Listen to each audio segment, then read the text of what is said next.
Hello there, my name is Julian Hammond from Tips for Good Management, and welcome to tip number 10, the final one of our 10 top tips to improve your bottom line. And today's tip is be performance-wise as a leader. So today I'm going to take you through a model that we have created here at Tips for Good Management that helps to identify where poor performance might be for an individual, how to identify and how to resolve it, which of course will have great impacts and benefits on the business. And the model I'm going to introduce you to is called Performance Wise. The word WISE being an acronym for 4 elements that should cover any performance issue that you care to mention. The W of the acronym of WISE stands for willing. Is somebody willing to do this? Is the issue about their willingness? And some ways of checking this is to think about their enthusiasm. How enthusiastic is somebody? How much effort do they put into things? And how committed do they seem to be to achieving the goals of the team or the organization? Any of those will give you a clue about their willingness. Is that the issue? Instruction is the I of WISE. And to check instructions, it's about having clarity. Is the instruction very clear that they're given?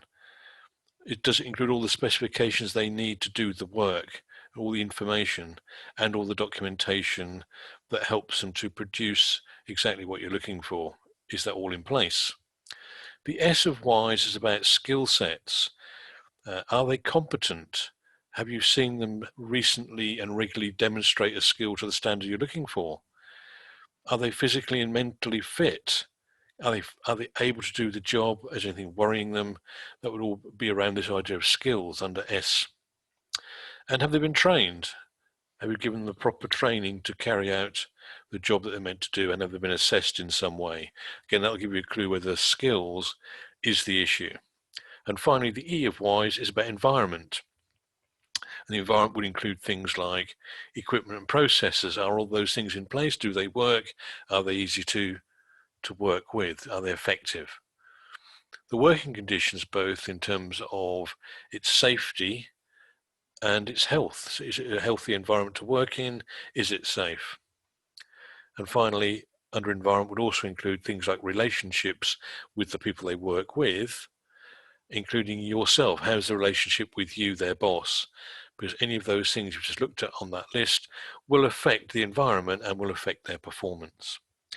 So that's the WISE model. The question is, though, where do you start?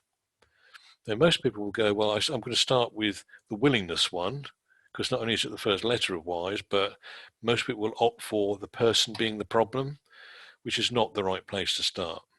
I always start here with instruction. Are the instructions clear? And instructions will include the standards of work you're expecting, the time or deadline, the resource that can be used in terms of money or other people, and the quantity, how much you're looking for from somebody. And most of your instructions will fit in those 4 categories somewhere. The question to ask, though, is, are you certain they fully understand what you require from them? And if you can't answer that other than no, if you can answer that no, that's all you can do, then you have to check their understanding. Have a conversation with them, ask them great questions, and listen to how they respond to those questions until you can be confident, yes, they do understand.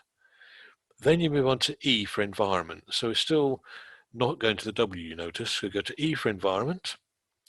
Under environment, it will be things like the working conditions. Is it clean? Is it safe? Is it conducive to good work? Is it light? All those sort of things. Then we look at the process and the equipment in the process. Does that all function properly? And what are the relationships like with the team and with you? And ask yourself the question, are you certain the environment is right for good performance? If you have any doubts, you're going to say no, then you really ought to get some feedback. This is where relationships matter, about finding out what's the real issues going on, what are the real problems, what's worrying people, what concerns do they have, and acting on them. If you can answer that yes, or go around that loop until you go, yes, I am certain about the environment, then you move on to a thing called the will and skill grid. You go to will and skill, which is the W and the S of the WISE model, which brings us on to this little model, the will and skill grid, that looks at somebody's ability to do something and their willingness. So top left, we've got the green box where people are unskilled, they can't do it, but they're very enthusiastic. Now, this could be your new starter, or it could be somebody moving from another position in the business to a new role. They're not certain how to do it, but they're very keen. So in here, what we do is we do things like we train people, we coach them, we help with their learning, any sort of intervention that helps fill the gap. Top right hand corner, the pink box, where people are skilled and they're willing. These are the people that get the job done and they're very reliable day in, day out. So they've got the ability and the enthusiasm, but if you're not careful, you could lose them if you don't do anything. It's the old story about it's the squeaky wheel that gets the oil, because these people don't make a noise, they don't get much attention. But if you don't attend to them, then they can feel slightly left out and feel that people don't really care about them. So for these people, mostly it's about finding an extra challenge or stretch. Not that they all want this, by the way, but this will keep them interested, that you do actually care about them. They might be interested in having some more development.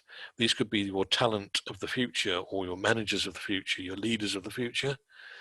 You might also ask them to be a coach for somebody else and let their role modeling rub off on somebody else in the organization, maybe somebody in the green box to the left. So that's what you might do with those people. Bottom right hand corner, we've got those people in the yellow box who are skilled. You've seen them do the job perfectly well, but they're a little bit cynical, a bit negative perhaps. What do we do here? So in this box, it's about finding out the causes, because it might not be very obvious. It could be something personal, could be a money issue, could be something going on at home, a health issue. You don't know. Sometimes these people hide these things up or keep them to themselves. You should ask. You should really ask and see what the issue is, and that's part of the role, finding out what the cause actually is. This requires great leadership, knowing your people, and behind that some inspiration and maybe some motivation to keep them going. But you do have to challenge this behavior. You can't leave it because it's potentially very toxic. And finally, bottom left, the red box, where despite your best efforts, people just can't or won't. Well, you can't really hang on to these people, you know. If they're not going to perform, then really it should be an exit strategy. There's no other way to describe this. You can't afford to keep them. So what do? Well, you can performance manage. Most companies have a performance management process. It requires proper documentation, because it might end up being an exit from the organization, and that's the right answer. You know, if they can't or won't, then I'm afraid you've got no option. Hopefully that action will put them back on track, but it doesn't always finish that way. So that's the WISE model. This quick summary of it anyway. I hope you've found that of some value. If you liked what you saw, please get in touch with us. Follow us on Twitter, LinkedIn, and Facebook. Always give me a call, give me an email. If there's anything I've discussed in here that you'd like to know more about, always willing. We are CMI approved, so we run qualifications at all levels. We do online consultancy and training, and we are UK winners of the National Training Awards, so we have a huge number of training interventions that could benefit your business too. So my last point in summary, we've given you 10 top tips to improve your bottom line. And if you think about it, you get 1% improvement for every one of those. You could look at your bottom line now and say, what would that look like if I had a 10% positive improvement in that? You look at the numbers yourself, and you haven't spent much money at all, if any. So my name has been Julian Hammond. I'm pleased that you've been with me on this little journey. I hope to speak to you again sometime soon. If you have any questions, please do get in contact. But it's goodbye from me for now. Goodbye.